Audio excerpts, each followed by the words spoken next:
Ini tuh bukan bus kota ya, ini juga bukan bus antar provinsi, dan ini tuh yang jelas bukan bus buat di Medan yang jalannya tuh mulus ya.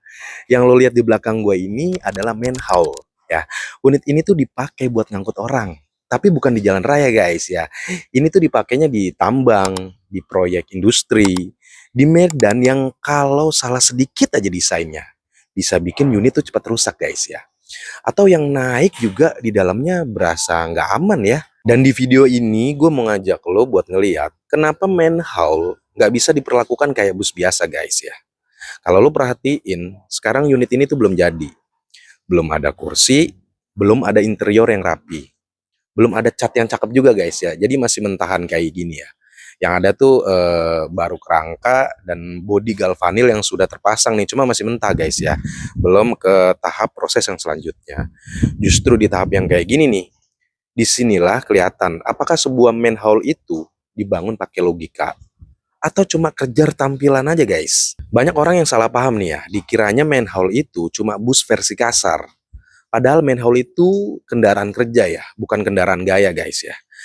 Dia tuh ngangkut manusia, tapi di lingkungan yang ekstrim ya.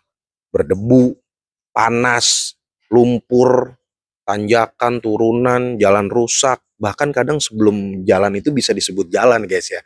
Makanya dari awal desainnya nggak boleh ngikut logika bus kota guys ya. Gue mau fokus ke satu hal dulu guys ya. Kerangka. Jadi di main hall itu, kerangka itu nyawa guys. Kalau kerangkanya salah, mau bodinya sebagus apapun, ujungnya bakal jadi masalah tuh. Ya, makanya main hall ini dimulainya dari struktur yang benar, bukan sekedar kuat di atas kertas saja ya, tapi kuat di kondisi nyata. Di sini yang dipakai itu UNP sebagai chassis body ya, bukan asal pakai, tapi disesuaikan sama beban, panjang, dan kondisi kerjanya guys ya. Terus cross membernya juga nggak sembarangan. Jaraknya, ukurannya, itu semua ada hitungannya guys ya. Karena manhole ini nggak cuma nanggung beban orang aja guys ya, tapi nanggung beban dinamis ya, getaran, goncangan, stop and go-nya ya. Kalau salah di sini efeknya nggak langsung kelihatan sih. Biasanya baru kelihatan tuh sekitar baru kerasanya ya sekitar 6 bulanan sampai 1 tahun guys ya.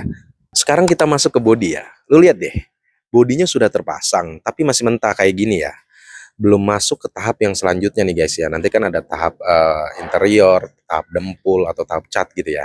Nah, kenapa pakai galvanil? Karena ini unit kerja, bukan unit pamer-pameran kayak bus-bus antar provinsi gitu guys ya. Jadi manhole itu sering kena air, kena lumpur, kena uap ya, kena kondisi yang bikin karat tuh cepat muncul guys ya. Makanya galvanil dipilih karena lebih tahan terhadap korosi ya. Umur pakainya juga lebih panjang, perawatan juga lebih masuk akal guys. Di titik kayak gini banyak buyer mulai salah fokus nih ya. Mereka udah mikirin interior aja nih. Udah mikirin warna yang bagus apa gitu ya. Udah mikirin tampilan yang keren gitu kan. Padahal yang harus dipastikan dulu itu nih guys ya.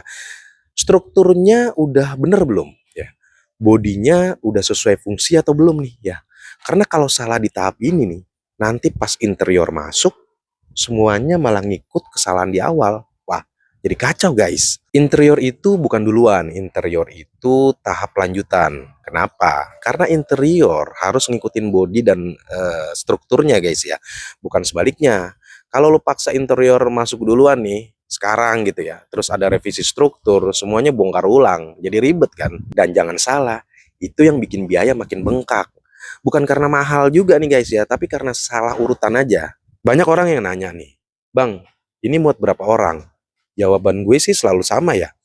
Jadi manhole ini tuh bukan cuma soal muat berapa orang aja guys ya, tapi aman atau enggaknya, distribusi bebannya, akses naik turunnya, posisi duduknya, pegangannya, sirkulasinya. Kalau semua itu diabaikan, manhole jadi alat angkut, tapi bukan alat keselamatan. Jadi buat lo yang lagi mau pesan manhole, gue mau lo inget satu hal guys ya. Unit ini dipakai tiap hari kan ya, bukan buat seminggu atau sebulan doang nih ya. Kalau dari awal salah, yang capek bukannya cuma unitnya aja nih, orang di dalamnya juga kesian guys ya. Makanya kalau bisa jangan cuma nanya harga doang ya, tanya logikanya gimana, tanya alasan, tanya konsekuensinya. Nah sekarang kita bakalan masuk ke interiornya. Kenapa layoutnya seperti itu ya, dan kenapa manhole nggak bisa disamakan dengan bus biasa ya. Kalau bus biasa itu kan biasanya nyambung tuh sampai ke driver ya. Kalau ini kabin driver dan kabin penumpang tuh terpisah ya guys. Nah ini kan kebetulan interiornya belum jadi nih. Nanti kalau udah jadi gue bahas di video selanjutnya ya. Jadi kalau lo pengen ngerti dunia kendaraan industri nih, dari sisi yang jarang dibahas. Ini kan kayaknya jarang dibahas nih. Subscribe guys ya. Gue Angga. Di balik armada ada karoseri yang kerja keras.